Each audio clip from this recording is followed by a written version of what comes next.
आज स्थापना दिवस है जो मनाया जा रहा है राष्ट्रीय जनता दल का 30 साल हो चुका है। क्या संदेश रहेगा आज है जो यहाँ पे लोग हैं जो पहुँच रहे हैं धीरे-धीरे, क्या संदेश रहेगा? देखिए, आज का दिन बहुत ही खास दिन है बिहार वासियों के लिए और संपूर्ण देशवासियों के लिए, क्योंकि आज ही के दिन आज से 30 वर्ष पूर्व हमारे नेता आदरणीय लालू प्रसाद यादव जी ने शोषित, वंचित, दबे, कुचले, पिछड़े, अति पिछड़े मतलब समाज के अंतिम पायदान में बैठे हुए व्यक्ति के मान सम्मान और अधिकार के लिए सामाजिक न्याय के कंसेप्ट के साथ राष्ट्रीय जनता दल का नींव रखा था। अच्छा। आज 30 वर्ष हो गया है। हमारी पार्टी, अब विशेषता ये है कि पार्टी भी 30 साल का नौयुवा और इस देश का सबसे युवा नेता, डैशिंग पर्सनालिटी, विजनरी नेता तेजस्वी प्रसाद यादव जी जो अब लीड कर रहे हैं इस पार्टी को, तो ये सबसे खासियत है।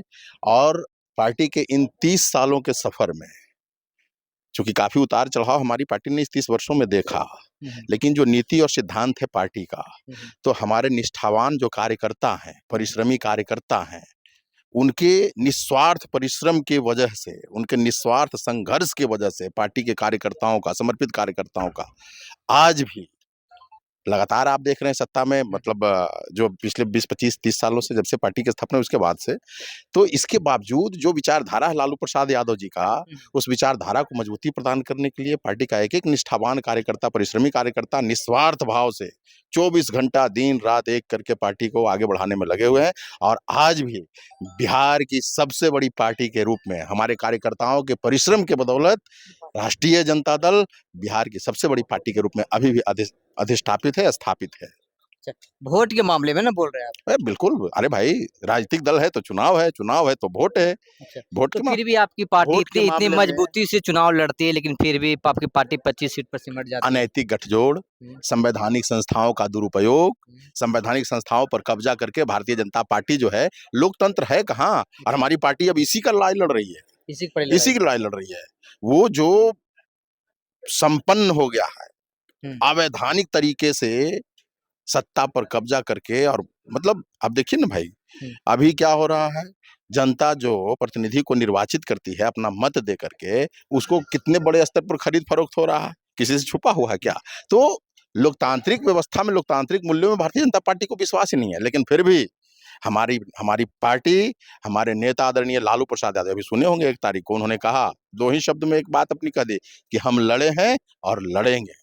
तो हम लोकतांत्रिक मूल्यों को बचाने के लिए, लोकतांत्रिक संस्थाओं को बचाने के लिए, और जनता का जो अधिकार है, मत का अधिकार, जनता की अदालत सबसे बड़ी अदालत होती है, तो उस चीज को बचाने के लिए हमारी पार्टी जो है लगातार संघर्ष कर रही है। आप देखे होंगे कि सामाजिक स्तर पर कितना गैर बराबरी इस राज्य में, इस देश में रहा है भी, अभी आर्थिक स्तर पर असमानता है। तो हमारी पार्टी का मुख्य उद्देश्य है जो सामाजिक रूप में, सामाजिक स्तर पर जो गैर बराबरी है, आर्थिक स्तर पर जो गैर बराबरी है, इन सब चीजों को समाप्त करके और सभी लोगों को जाति धर्म के भेद से ऊपर उठ करके, किसी भी स्तर का भेद से ऊपर उठ करके सबको अवसर देना, समान अवसर देना, समता, समानता और एकरूपता वाली सरकार बनाना।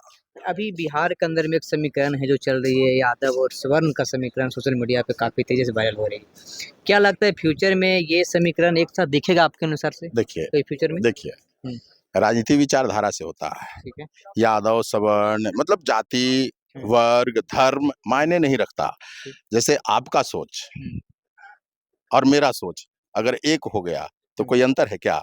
कोई अंतर नहीं है, ठीक है। तो उसी तरह से है कि जाति कोई हो, वर्ग कोई हो, धर्म कोई हो, जन्म लेना किसी के वश में है क्या? आपका जन्म आपके गांव में हुआ तो आपके वश में था, मेरा जन्म मेरे गांव में, मेरे हम जिस जाति में जन्मे मेरे वश में नहीं था।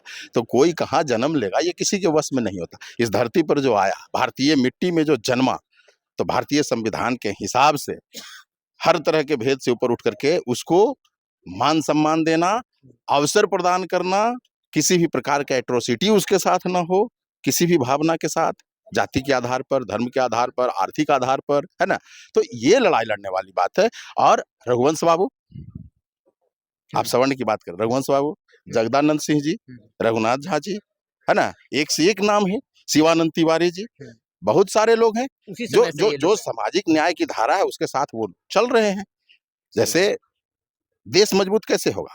एक परिवार का अगर सब सदस्य कमाऊ हो, सब सदस्य को अवसर मिला हुआ हो, सब सदस्य कहीं ना कहीं एक परिवार के जितने भी सदस्य हैं तो वो परिवार मजबूत होगा। तो उसी तरह से हमारा राज्य, हमारा देश है कि इस राज्य और देश में रहने वाले एक एक लोग, चाहे जिस किसी जाति अथवा धर्म के हों, जब तक वो मजबूत नहीं होगा तब तक हम एक मजबूत राज्य और राष्ट्र का निर्माण नहीं कर सकते। तो हमारी पार्टी का यही सिद्धांत है। दूसरी सवाल ये रहेगा आपसे कि बिहार के अंदर में बोला जा रहा था कि महापंचायत हो रही है पूरे बिहार में, और भोजपुर में इस योजना को रखा गया था, लेकिन उसमें अशोक महतो और आपको कुछ गोल्डन दास थे, और तो इस तरह से प्रचारित किया गया कि हम लोग महापंचायत करें कुर्सी बचाने के लिए, लेकिन ये हवा निकल के बह गया।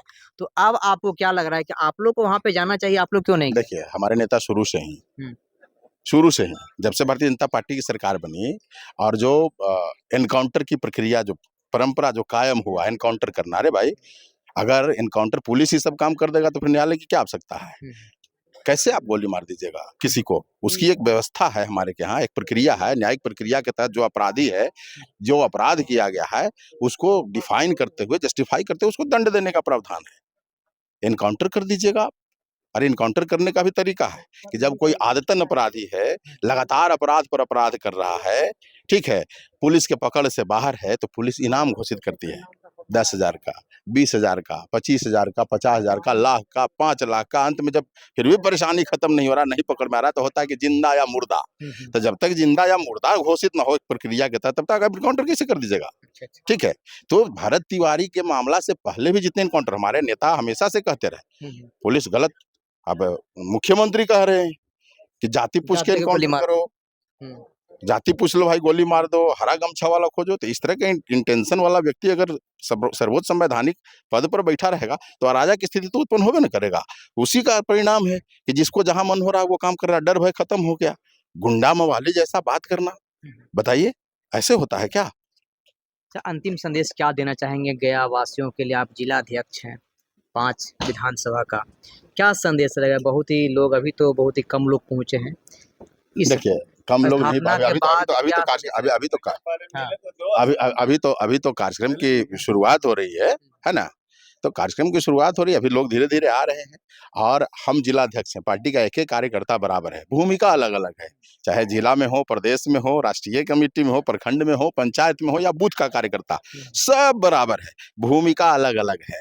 और हमारे एक एक कार्यकर्ता साथी जो है ना, वो सब पार्टी के प्रति डेडिकेटेड है, पार्टी के विचारधारा के प्रति समर्पित है और पार्टी को मजबूती प्रदान करने में लगातार लगे हुए हैं। और पार्टी की मजबूती इसलिए कि जो सोच है कि एक एक व्यक्ति को अवसर की, माने उसको अवसर मिले, है ना, सेवा क्षेत्र में जो साधन संसाधन है उसमें उसको भागीदारी मिले, सबको बराबर का हिस्सा मिले उसके अनुपातिक रूप में। तो इसके लिए हमारा पार्टी का एक एक कार्यकर्ता जो है लगा हुआ है और हम लोग सब मिल करके लालू प्रसाद यादव जी द्वारा स्थापित जो सामाजिक न्याय की विचारधारा है, इसको धरातल पर उतारने के लिए हम लोग लगातार प्रयास कर रहे हैं और करते रहेंगे। चलिए, अपना परिचय आप दे दीजिए। सुभाष यादव, जिला अध्यक्ष, संगठन जिला टिकारी।